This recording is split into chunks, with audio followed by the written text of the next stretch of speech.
This is an intermission video for the ISFP responding to Citadel. Perhaps the reason you mentioned is that ISFP's natural strengths seem to often be against the social grain. The most common artist archetype where ISFPs would hypothetically flourish seems societally devalued, which could be interesting to discuss. And if we chose not to integrate TE to advocate for art,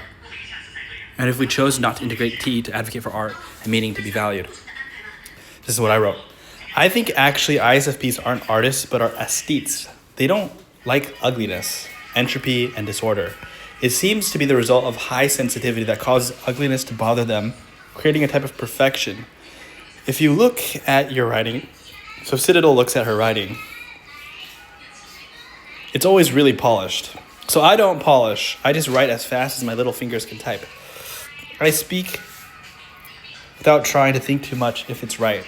ISFPs seem to place high aesthetic value on writing well, speaking well, dressing well, doing art well. Everything needs to have done well behind it. ISFPs don't strike me as people who don't like polishing things.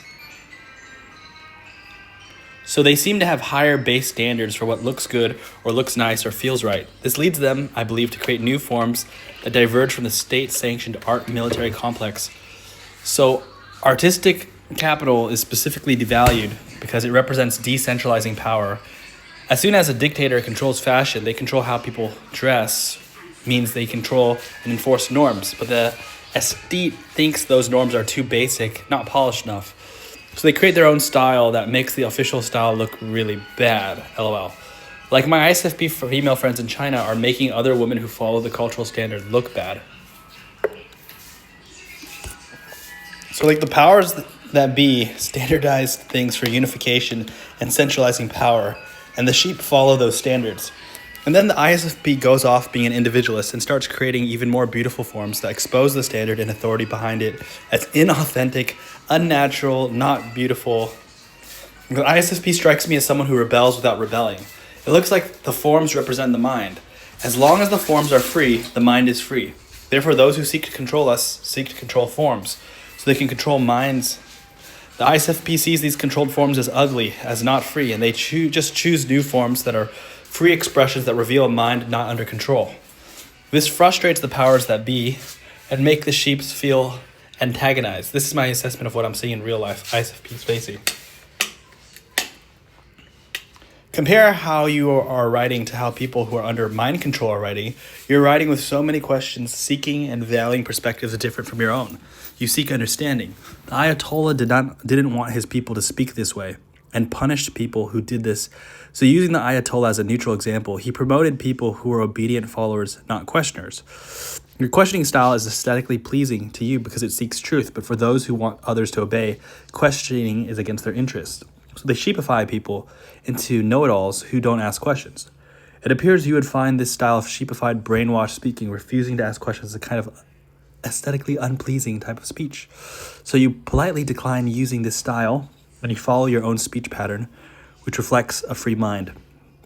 It would appear the ISFP accidentally undermines the authority of the powers that be by pursuing new forms of speech, dress, socialization, gender roles, living life that diverge from the narrative being set from the top-down leadership.